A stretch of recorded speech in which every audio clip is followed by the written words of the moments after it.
12 জনকে নিয়ে কি তারা পিছু হটেছে এখন, তাই তো? নিয়ে গেছেন, জি জি। ও নিয়ে গেছে ওদেরকে না?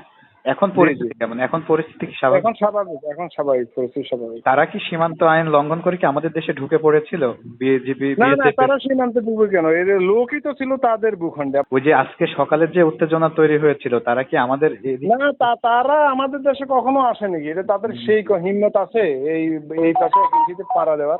তাহলে কি আমাদের শক্ত অবস্থান গড়ে ওঠার কারণে তারা পিছু হটতে বাধ্য হয়? হ্যাঁ হ্যাঁ।